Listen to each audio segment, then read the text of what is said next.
questions that immediately comes to mind is, should any government, regardless of the party, ever intervene in a PSC appointment? It's not should, it's can. Remember the Public Services Commission and the work that it does is protected by the Constitution. So the PSC is a creature of the Constitution, and so when someone is appointed through the Public Service Commission, the appointment usually comes from the Governor General, signifying that it is expected that this appointment stands above the political fray, right? So the process is one that is expected in the appointment of key people in the public sector, is one that is expected to stand outside of the political to and fro. So right? we're talking about now, as in that's what obtains now, or when the Constitution changed? No, this is what obtains now. So a part of the constitutional reform process that we have been engaging in, and we talked about a phased process, at phase 3 is about reforming the public sector.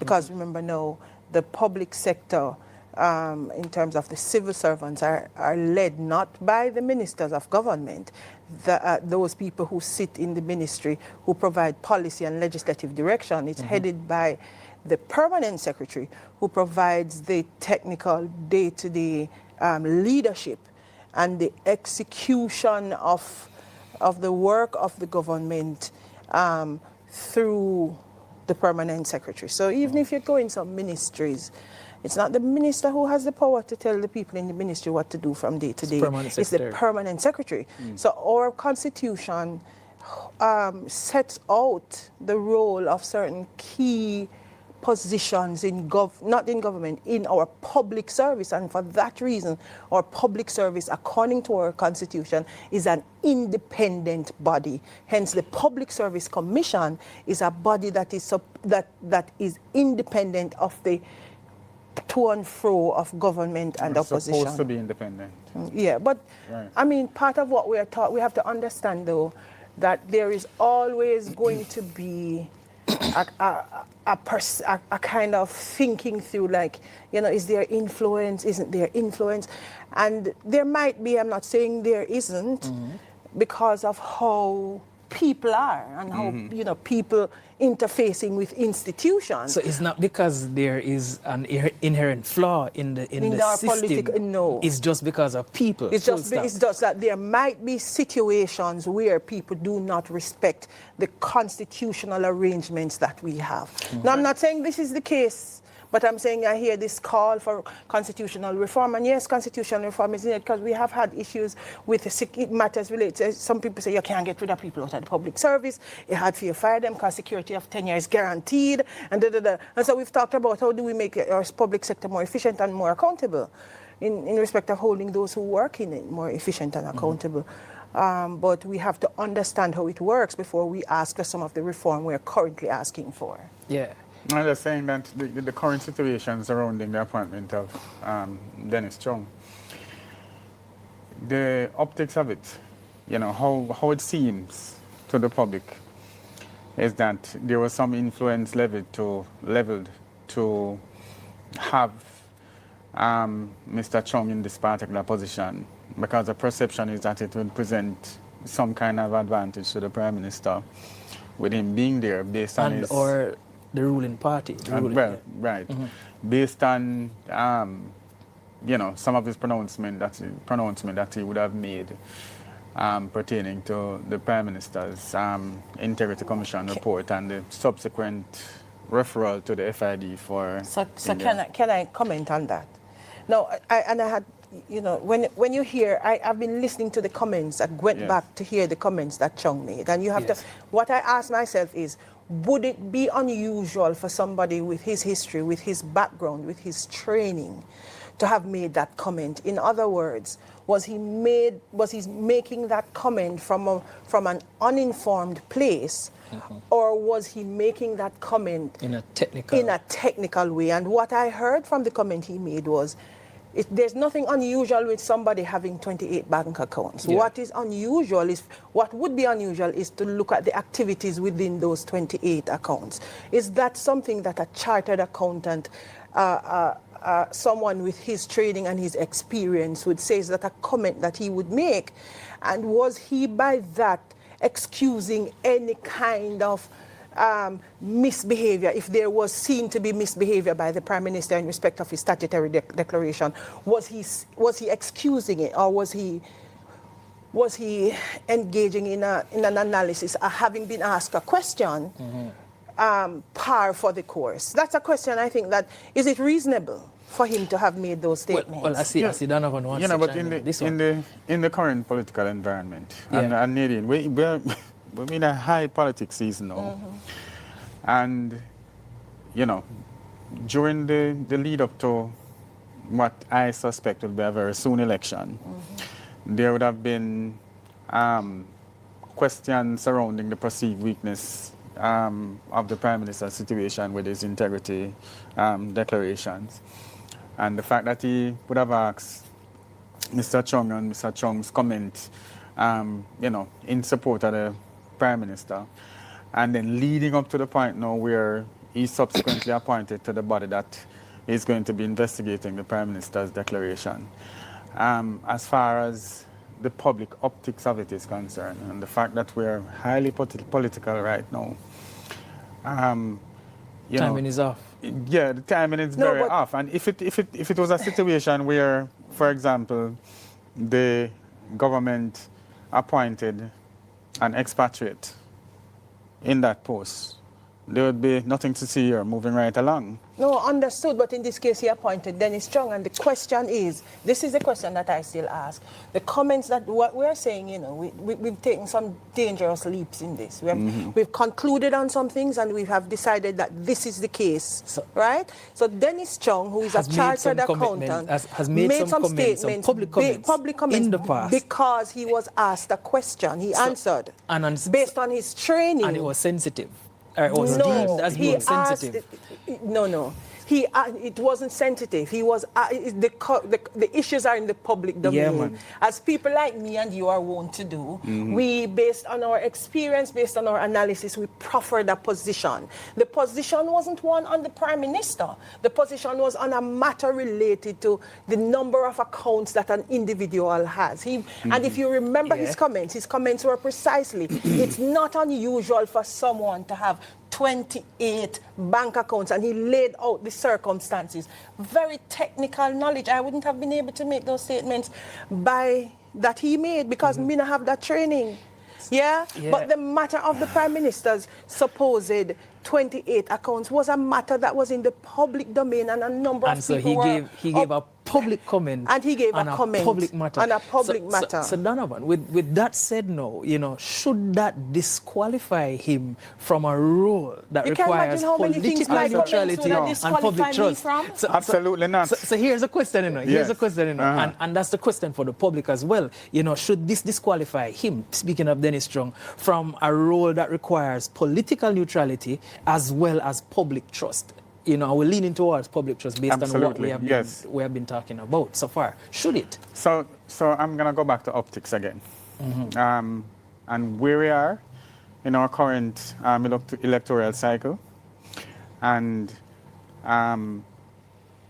those comments that would have seemed to be in support of the Prime Minister's situation would have been perceived by the public as Mr. Chung speaking in support of the Prime Minister with his conundrum.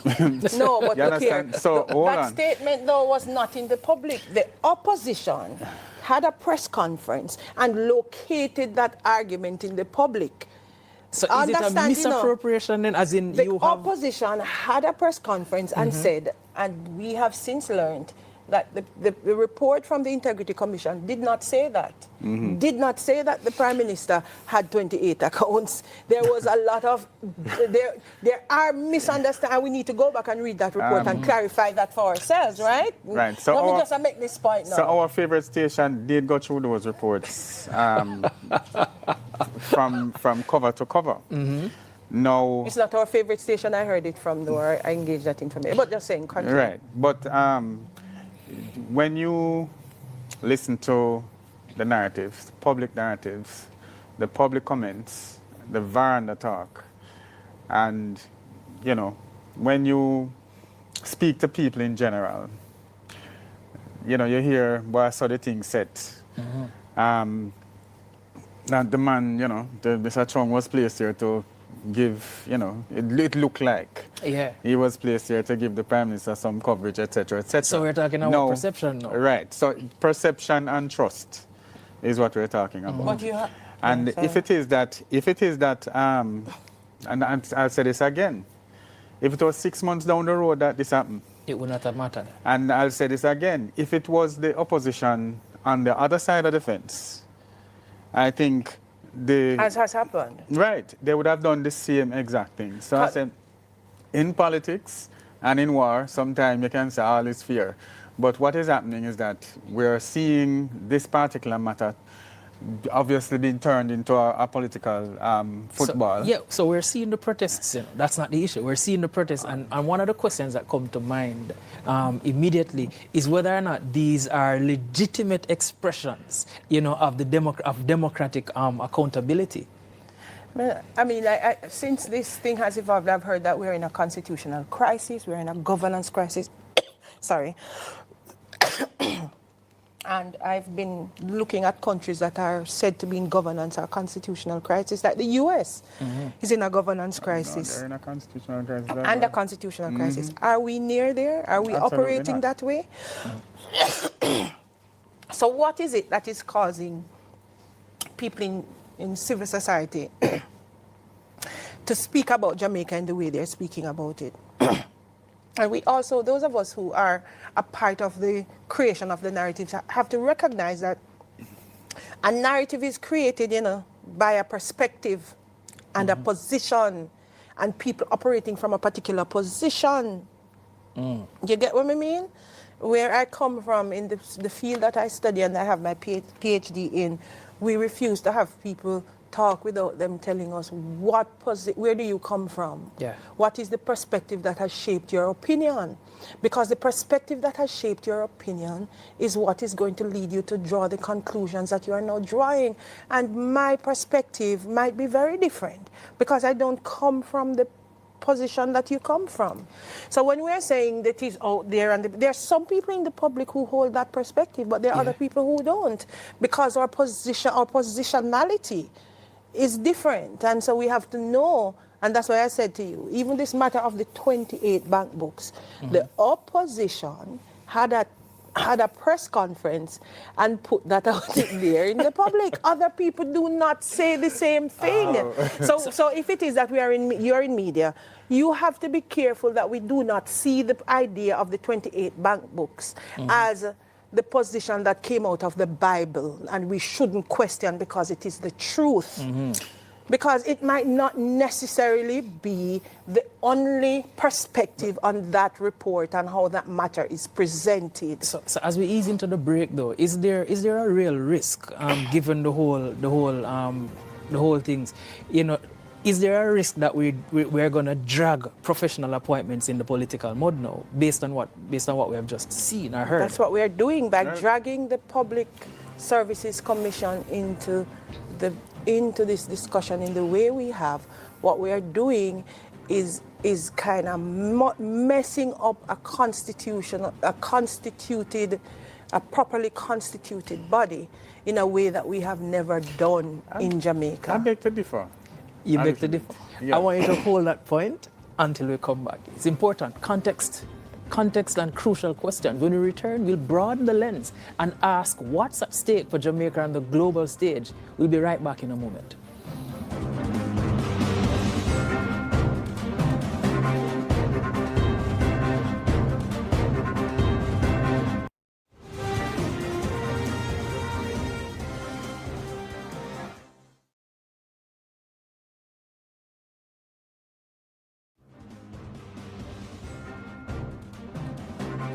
Welcome back to the conversation. So now to the wider picture. Critics say that perceived partisanship in key appointments could hurt Jamaica's international standing.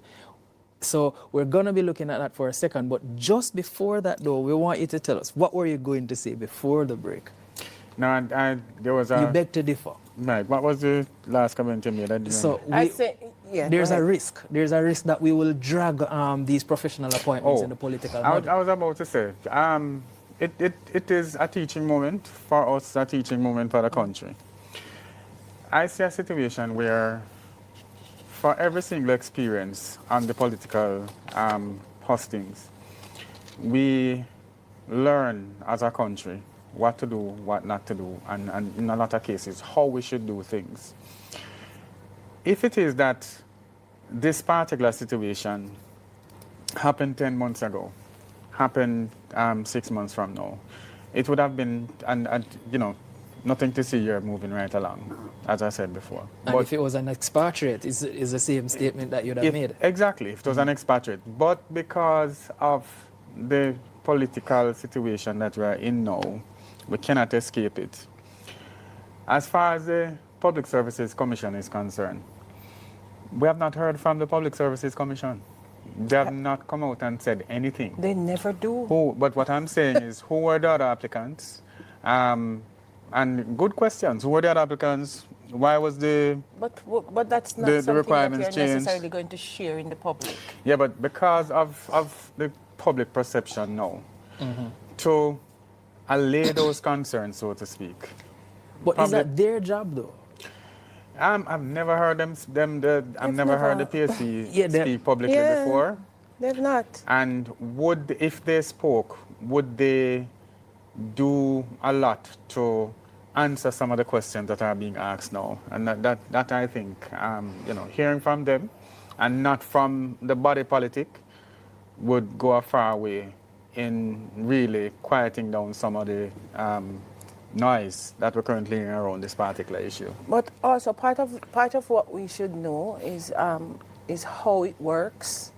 And I'm not here saying I know how it works. I'm just saying to myself, I perhaps need to go back to the Constitution and get a deeper look at how the Public Services Commission work and how the Public Services Commission and the public service have deliberately in Jamaica stayed out of quarrels like this because there is a fear that if the public service becomes embroiled in this kind of milieu, then the trust that it is supposed to enjoy because of its location in our constitution and out of the political partisanship would perhaps begin to fray. That doesn't mean that it is a perfect institution, but it does mean that what we need is for more. It's supposed to be above the fray, the political fray. Who's the head of the public service? No, not the commission. Just Jamaica Public Service. Is it the cabinet? No. Is it the cabinet secretary? It's the governor general. The governor general is in a way because the governor general makes the official appointments, but it's not the governor general. So I don't know enough to comment on it. In the same way, then that particular office typically is neutral, it's politically neutral, and it is above reproach. Isn't that the same expectation that is being given of the PSC and other bodies like that there should be beyond? Because one of the questions that comes to mind immediately is whether or not this controversy puts Jamaica at odds with watchdog bodies like Financial Task Force or any one of those. No, I don't think so. I think those who are observing from abroad are well aware of the internal conversations that are propelling this question that we are now seeking to answer. People know and are perhaps being briefed by several different bodies as to what is happening. So I think that specter of, the international public is going to come down on you. It's unfounded. Yeah. I beg to differ a little bit. I think in situations like these, those bodies, I think, will go for further analysis. And like I said, the optics, how it looks, the type of impression it gives those organizations, the type of impression it gives the public. Of course, the public is split 50-50 now, but a great deal of the population would have a question sign over the appointment. Not even question sign so much about Dennis's qualification, because he's Yeah, I think we have Right. established that Right. the issue isn't about qualifications, but optics. the question sign is about, why would he be chosen for that particular position No. at this particular point in time?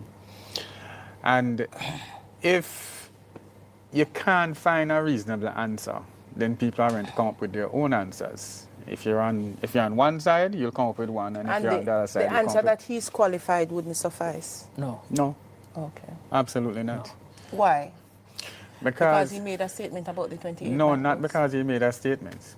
But the fact of the matter is, the perception is that He's tainted. far from tainted, but he has the ears of the Prime Minister.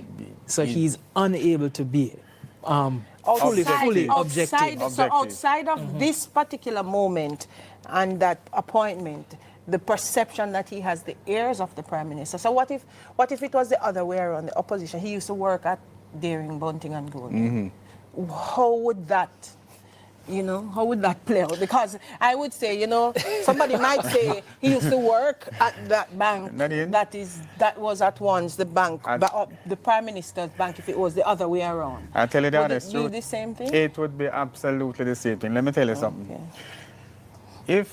If come, and some people say God forbid, and some people won't, but if come June, July, August, September, whenever the election is held, and we have a similar situation where the ruling party finds themselves in a similar conundrum, and appointments are done just like this, I am sure the opposition, whoever it is, will be balling bloody murder. We are making an assumption that the appointment process was tainted. What you're saying is that this constitutional body called the Public Services Commission, which operates outside of the political parties and fray, has been corrupted. And that is the impression.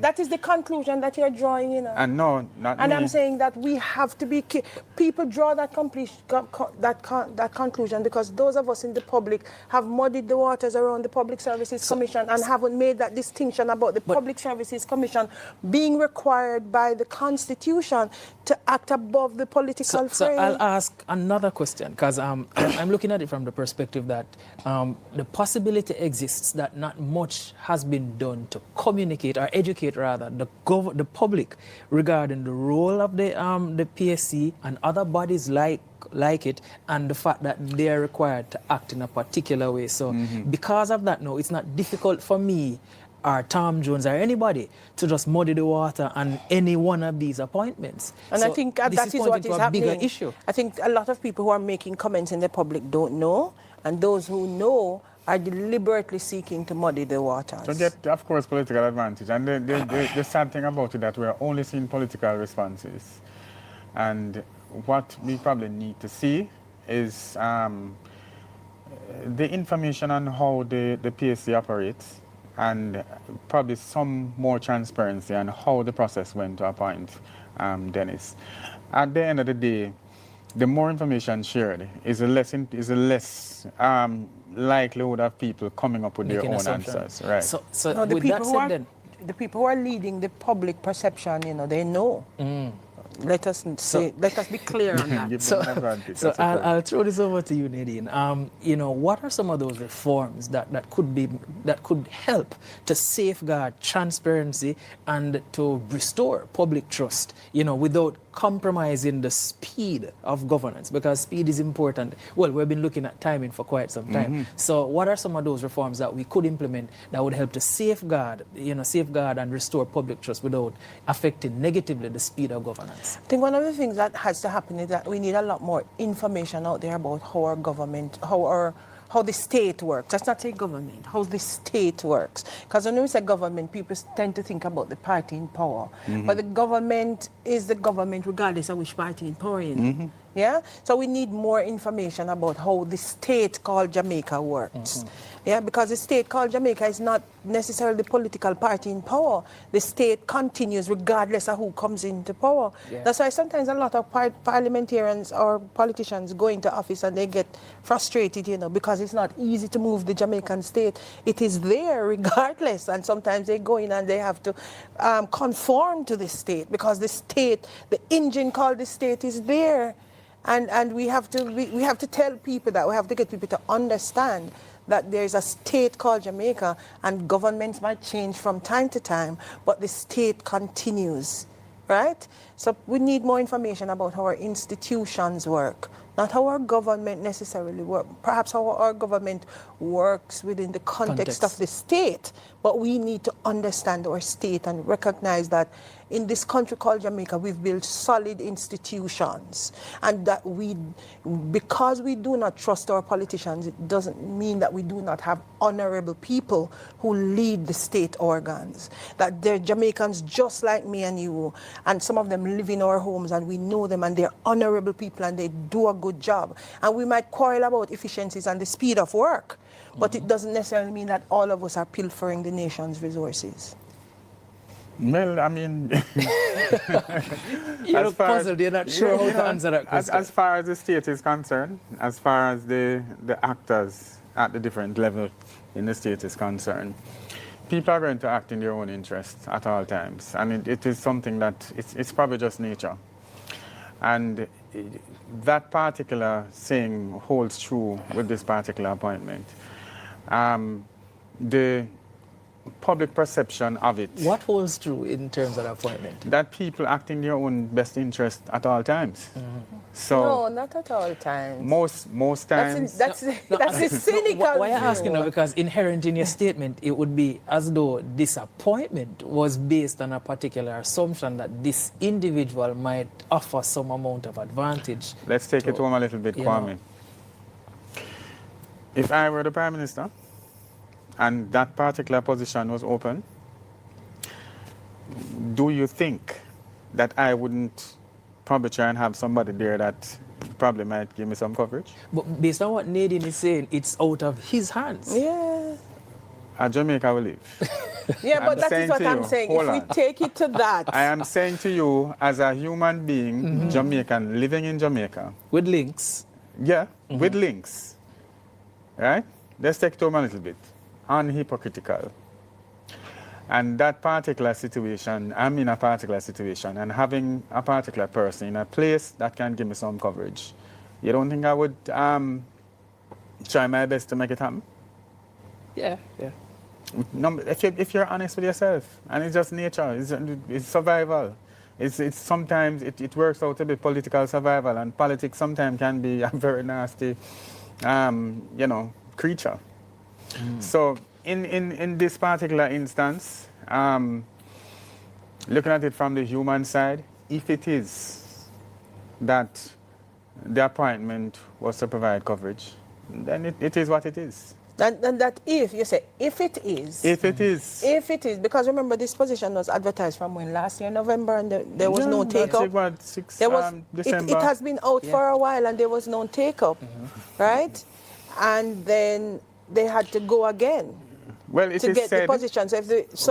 So that the position has been vacant for a while. Well, is also a part of what we know. And the communication again is a problem. If the position was vacant from last November, whatever situation concerning the Prime Minister existed long before November. So there shouldn't be any rush to...